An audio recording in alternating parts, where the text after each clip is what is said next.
નમસ્કાર. જરા વિચારો, શું એ શક્ય છે કે 80 વર્ષ જૂની કોઈ આધ્યાત્મિક પત્રિકામાંથી આજના જીવન જીવવાની ચાવી મળી શકે? આજે આપણે બરાબર એ જ કરવાના છીએ. ચાલો, અખંડ જ્યોતિના 1940ના એક ખાસ અંકમાં ડૂબકી મારીએ અને જોઈએ કે એમાંથી કયા કાલાતીત રહસ્યો ઉજાગર થાય છે. તો સવાલ એ છે કે એ સમયની પત્રિકા આપણને આજે શું શીખવી શકે? જુઓ, આ કોઈ ઇતિહાસનો પાઠ નથી, બિલકુલ નહીં. આ તો એક સંપૂર્ણ ગાઈડબુક જેવું છે.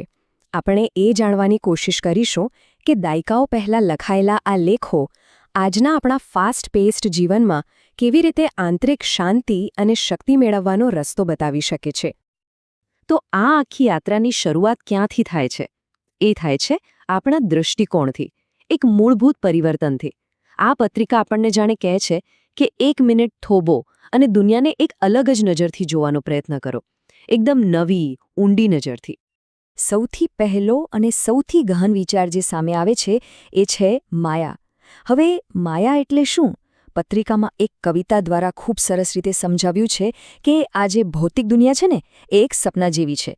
જેમ સપનામાં બધું જ સાચું લાગે, બધું જ વાસ્તવિક લાગે, પણ એ અંતિમ સત્ય નથી હોતું. બસ એ જ રીતે આ જગત પણ છે. શક્તિશાળી છે, પણ ક્ષણિક છે. અને આ વાતને સમજાવવા માટે એક જબરદસ્ત ઉદાહરણ આપ્યું છે. પાણીનો પરપોટો કેવો હોય છે? એકદમ સુંદર, રંગબેરંગી, આસપાસની આખી દુનિયા એમાં દેખાય, પણ બીજી જ ક્ષણે ફૂટી જાય. બસ આ જ તો જીવન છે. એની સુંદરતા પણ એની આ ક્ષણિકતામાં જ છુપાયેલી છે. સારું, હવે અહીં એક મોટો સવાલ ઊભો થાય. જો આ દુનિયા એક પરપોટા જેવી ક્ષણિક જ છે, તો પછી આપણે જે કામ કરીએ છીએ, જે કર્મ કરીએ છીએ, એનું શું? એનું કોઈ મહત્વ છે ખરું? તો હા, બિલકુલ છે. અને આ પત્રિકા એનો જ જવાબ આપતા એકદમ સ્પષ્ટ ફ્રેમવર્ક રજૂ કરે છે, એક હેતુપૂર્ણ જીવન માટે. મુખ્ય વાત છે હું અને મારું, આ નાનકડા વર્તુળમાંથી બહાર નીકળવાની. અહંભાવ કા પ્રસાર કરો એ લેખમાં કહેવાયું છે કે આપણા અસ્તિત્વને વિસ્તારવાની જરૂર છે. એક પાણીનું ટીપું જ્યારે સમુદ્રમાં ભળે છે ત્યારે એ સમુદ્ર જ બની જાય છે. બસ એવી જ રીતે આપણે પણ આપણા સ્વને એટલું વિસ્તારવાનું છે કે એ આખા બ્રહ્માંડ સાથે, સાર્વત્રિક ચેતના સાથે એક થઈ જાય. અને આ વિચાર આપણને સીધો લઈ જાય છે ગીતાના કર્મયોગ પાસે. અને ગભરાશો નહીં, આ કોઈ બહુ અઘરો સિદ્ધાંત નથી. આ તો જીવન જીવવા માટેનું એક સિમ્પલ 3 સ્ટેપનું ફોર્મ્યુલા છે. પહેલું સ્ટેપ, કર્મ કરો, બસ કામ કરો, આળસ છોડો અને પોતાની ફરજ પૂરી કરો.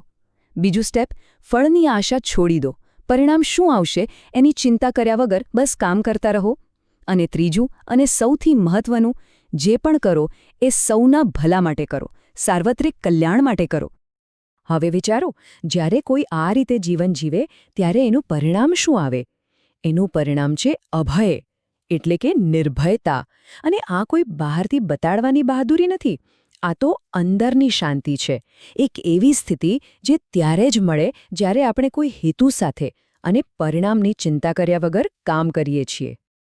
ઓકે, તો આપણને ફ્રેમવર્ક તો મળી ગયું, પણ એને જીવનમાં ઉતારવા માટે જે આંતરિક શક્તિ જોઈએ એ ક્યાંથી લાવવી? તો એનો પણ જવાબ છે.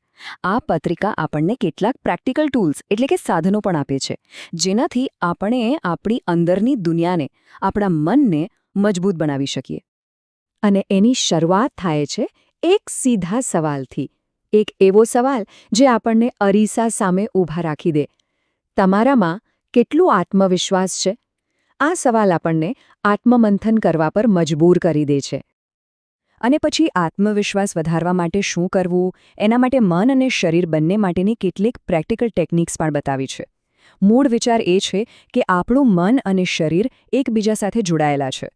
એટલે યાદશક્તિ વધારવાની રીતો હોય, ધ્યાન કેન્દ્રિત કરવાના અભ્યાસ હોય કે પછી શક્તિ આપનારા યોગાસનો હોય, આ બધું જ આપણી અંદરની શક્તિને જગાડવાના અલગ અલગ રસ્તાઓ છે. તો જુઓ, પહેલાં આપણને એક દૃષ્ટિકોણ મળ્યો, પછી એને જીવનમાં ઉતારવાના સાધનો મળ્યા. હવે પત્રિકા આપણને એક ડગલું આગળ લઈ જાય છે અને જીવનના જે સૌથી ઊંડા રહસ્યો છે એના પર વિચાર કરવા માટે આમંત્રણ આપે છે. અને એ આમંત્રણ શરૂ થાય છે એ સવાલથી જે સદીઓથી માનવજાત પૂછતી આવી છે. મૃત્યુ પછી આપણું શું થાય છે? અહીં હેતુ કોઈ રેડીમેડ જવાબ આપવાનો નથી, પણ આ ઊંડા વિષય પર વિચાર કરવા માટેના દરવાજા ખોલવાનો છે. તો આ ઊંડા રહસ્યોને કેવી રીતે સમજવા? એના માટે સ્વરયોગ જેવી પ્રાચીન પદ્ધતિઓ તરફ ઇશારો કરવામાં આવ્યો છે. સ્વરયોગ એટલે શું? એ છે આપણા શ્વાસનું વિજ્ઞાન. વિચાર તો કરો. એવું કહેવાય છે કે આપણા દરેક શ્વાસમાં અસ્તિત્વના ઊંડા રહસ્યો છુપાયેલા છે, અને જો આપણે શ્વાસ પર કાબૂ મેળવી લઈએ તો એ રહસ્યોને પણ ઉકેલી શકીએ છીએ. તો ચાલો આખી વાતને સારાંશમાં સમજીએ. 1940ની આ પત્રિકામાંથી આજના સમય માટે આપણે શું શીખી શકીએ? આ બધા લેખો મળીને એક આખો રસ્તો તૈયાર કરે છે. એક એવો રસ્તો જે દૃષ્ટિથી શરૂ થઈને શાંતિ સુધી પહોંચે છે. પહેલું પગલું, દુનિયાને જોવાનો નજરિયો બદલો. બીજું પગલું, એ નવા નજરિયા સાથે નિસ્વાર્થ ભાવે કર્મ કરો. અને ત્રીજું પગલું, એ કર્મને ચાલુ રાખવા માટે પોતાની અંદર શક્તિ અને નિર્ભયતા કેળવો. આખરે અખંડ જ્યોતિનું આ વિશ્લેષણ આપણને એક જ વાત યાદ અપાવે છે કે સાચી જ્યોત, સાચો પ્રકાશ એ બહાર નથી, એ તો આપણી અંદર છે. એ સમજણનો પ્રકાશ છે જેને આપણે જાતે જ ખેડવવાનો છે. ભલે દુનિયા કેટલી પણ બદલાઈ ગઈ હોય, ટેકનોલોજી ગમે તેટલી આગળ વધી ગઈ હોય, પણ એક સંપૂર્ણ, શાંતિપૂર્ણ જીવનની શોધ 80 વર્ષ પહેલાં જેટલી જરૂરી હતી એટલી જ આજે પણ છે.